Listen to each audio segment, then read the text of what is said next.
Hey friends, good to be with you today on this first episode of Before Conference.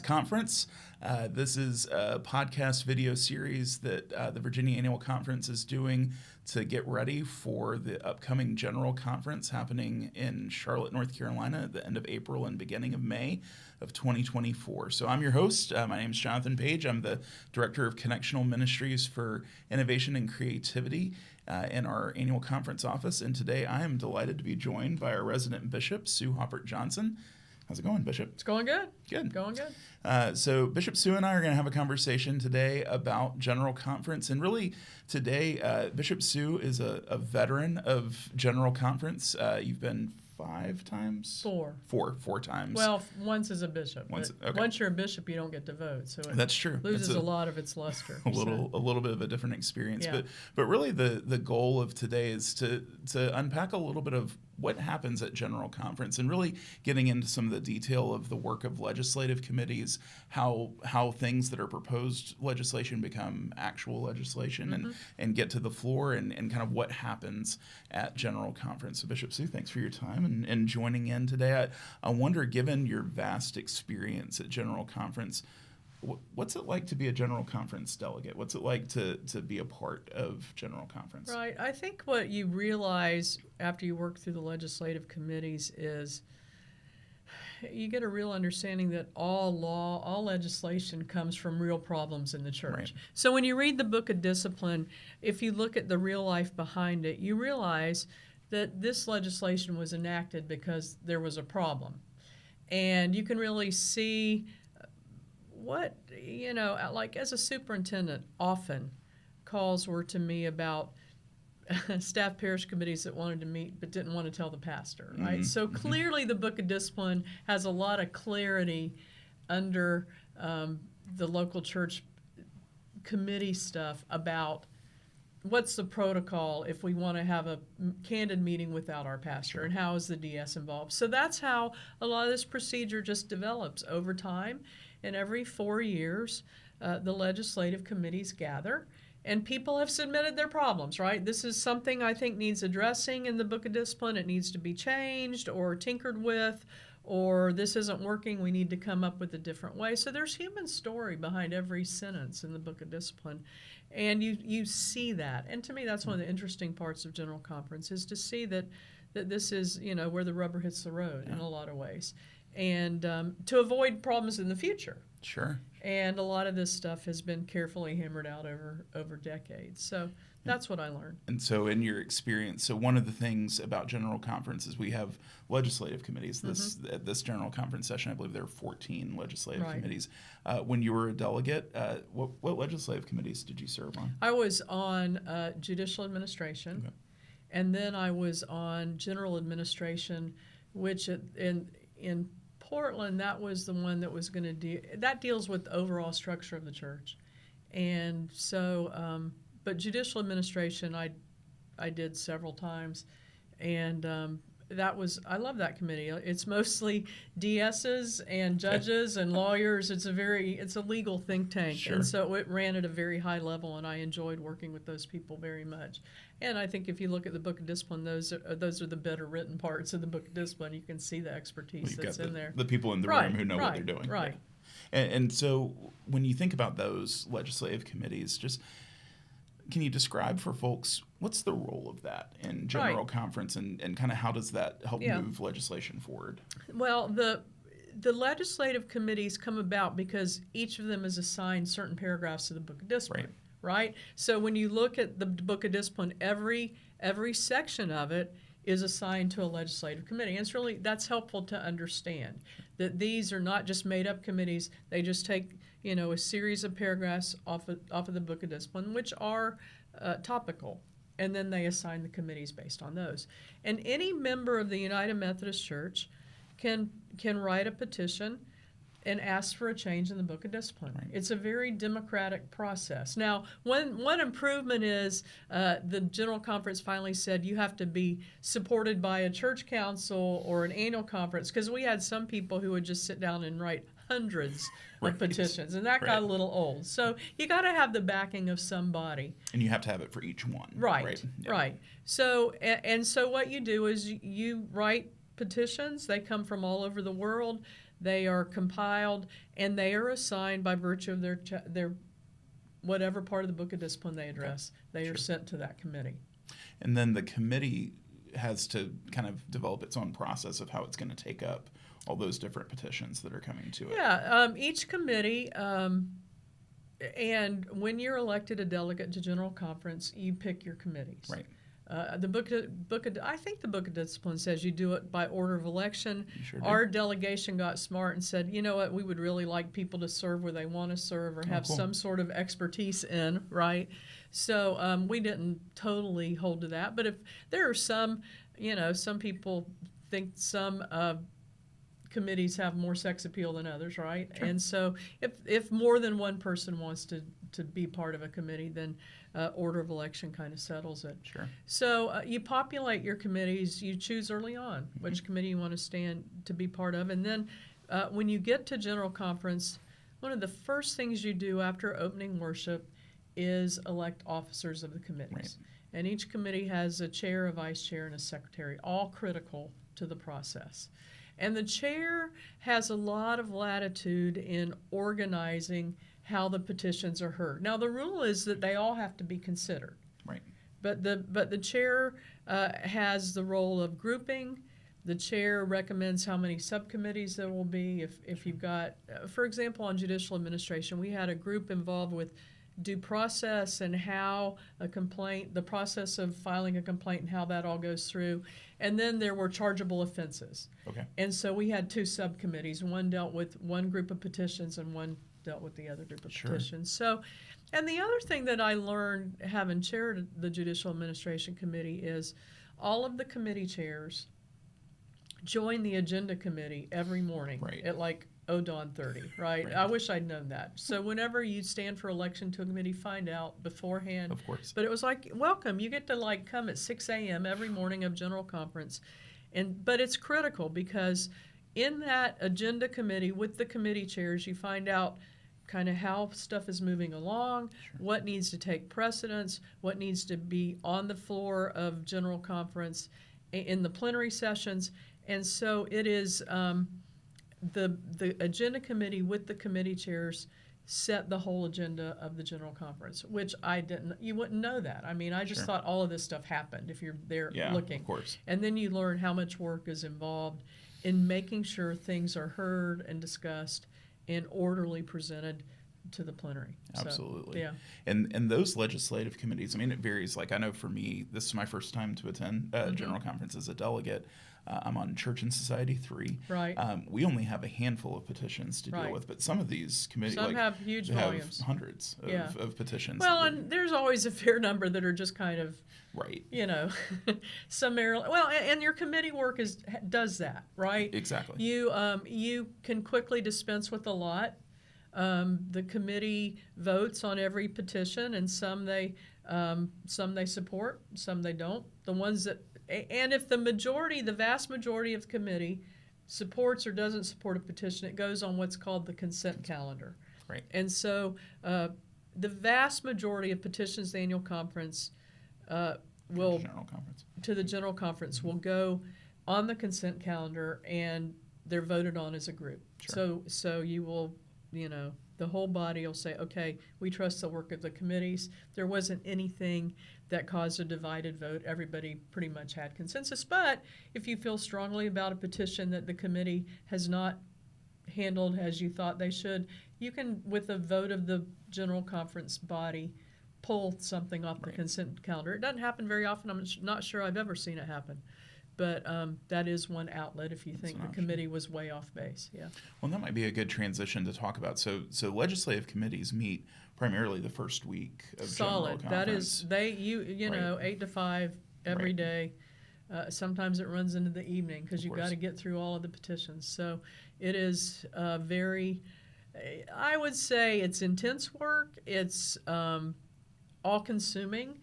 But I have made some of the best friendships and relationships because you lock people in a room for a week from all over the world. I mean, I've met great folks from Sierra Leone and the Congo. And I mean, it really is the time when you get to know United Methodists from all over the world, and you share common work. So there's a certain amount of it's rewarding in that regard.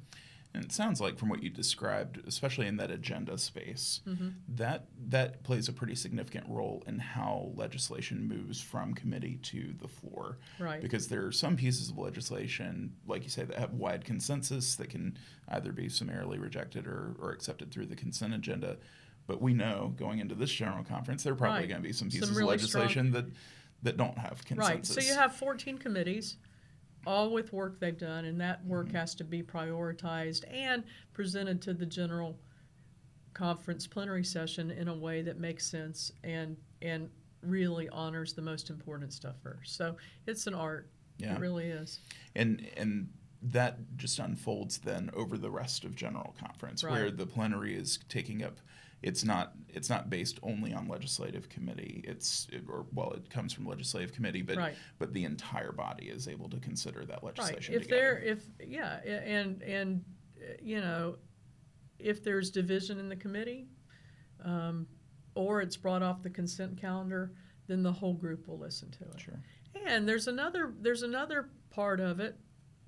If 10 people on the committee or 10% of the committee votes against a petition, then they can raise what's called a minority report. So they present the other side. So when that comes to the floor of the general conference, the minority report is presented first. Sure. And if that is rejected, the majority report is then considered. So you get both sides of the viewpoint. And I expect the most important legislation will be done like that. Yeah, of course. Yeah. Of course. And at the end of general conference, so we'll have a certain amount of legislation that's been approved. Can you talk with folks about how that then gets implemented? So what does that implementation process look like? Yeah, there's a whole group that does that. The General Secretary has a big part in that. But, you have all of this stuff coming from all different directions. Sure. And that's my frustration, that it's really hard. Sometimes they work at cross purposes. Sometimes something's passed that conflicts with another part of the Book of Discipline. So there is a team that looks at, okay, does all of this pass muster? Does it conflict with anything else?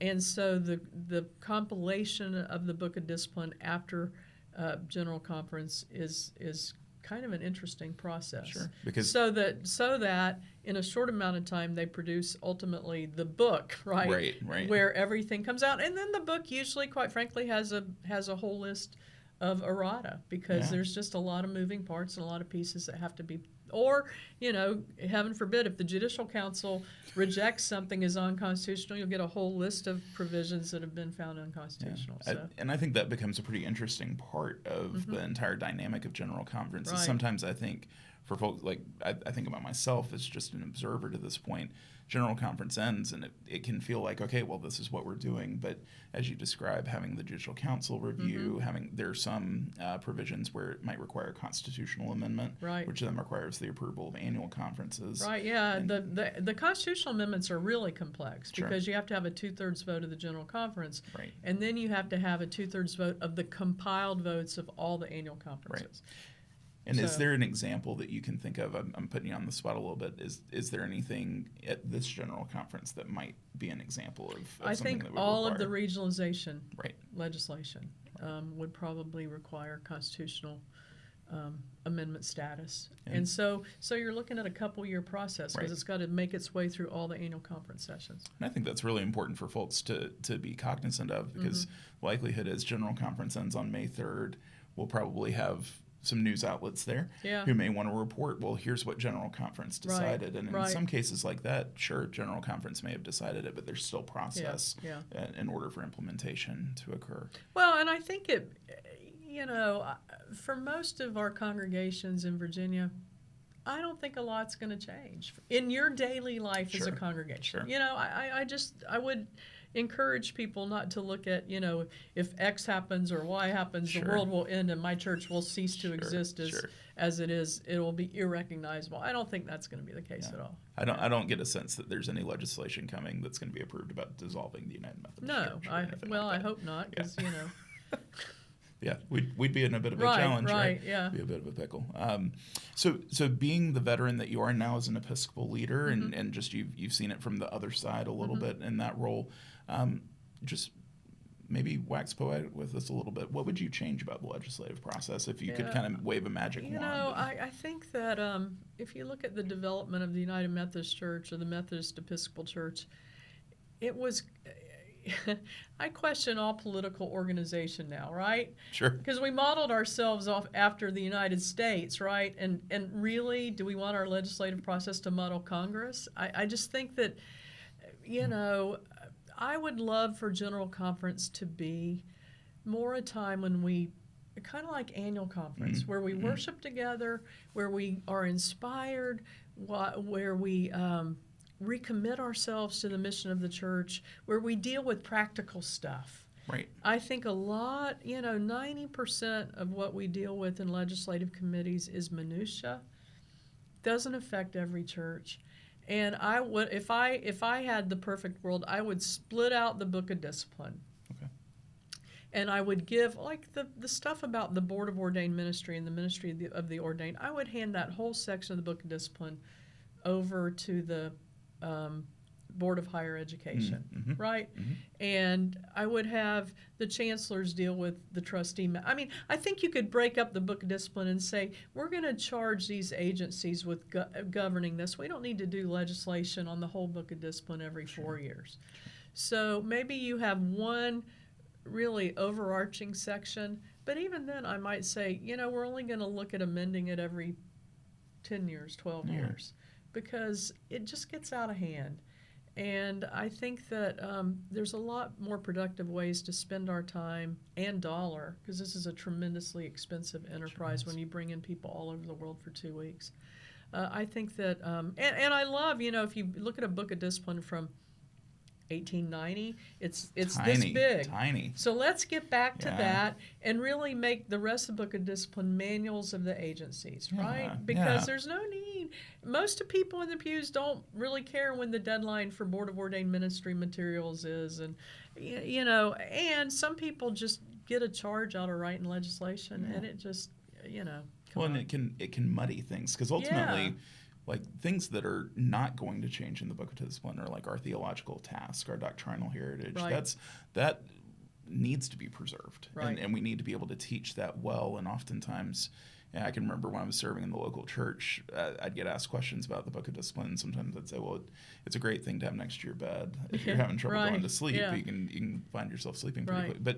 But it becomes really important because this is foundational to our life, to our identity. But I do think it's not the most efficient way to do our work. Especially if you're looking at chargeable offenses and due process. To sit down and in a week try to nail this out just doesn't make a lot of sense. And it's done piecemeal, right? You're kind of always working piecemeal. So I think it would be more helpful to have a process where you had one body that would have overarching view and handle things over time. Sure. Rather than all coming together every 4 years and changing stuff. It's not the most efficient use I of hear our that. time. Yeah. Well, 2024 General Conference is going to be here before we know it. Is there anything you're especially looking forward to about the time together? I love, to me, the best part of General Conference is worshiping from all over the world. That is how Pentecost was. The sense of, and it gives perspective. I remember watching a thing about rural poverty in rural America, and I'm sitting in front of a group from the Congo who had civil war and less than nothing, and I thought they are just, I'm a little embarrassed that that our problems are not their problems. Sure. And so it's a real sobering time to realize certainly just the lack of resources, the lack of equality, the lack of justice, the lack of so much around the world, and how does the church need to speak into that? So it just highlights for me that in our own little corner of the world, our own experience is not the experience of all. There's not a single story, and my story is not the single story. So it's a great reminder, and a lot of joy, a lot of excitement, a lot of seeing people for all the frustration with the church and the turmoil in the church. The best people I've met in the leadership of the church. Wow. So I think that's outstanding, and especially, one of our conversations in our annual conference now is about asset-based community development and how we look to strengths, and so I think the opportunity to say, hey, especially we tend to be at least in my experience, there's often a U.S.-centric view to the church, and what's the strength of the church around the world, and how do we like in Virginia, what can we learn from that we can implement in local spaces and live into that, I think is a real gift, and I know it's something I'm looking forward to. Yeah. Hey, last word is yours. You've got the captive audience of the Virginia Annual Conference. Any kind of closing thoughts as we wrap up our time? I hope that you'll be in prayer for the General Conference. I pray that the Holy Spirit and its fruits will be evident.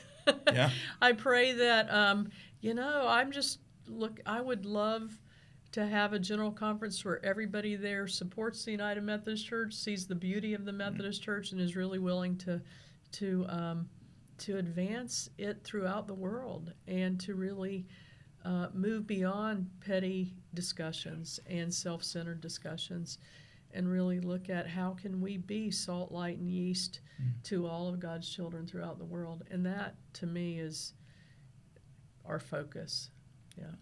Amen.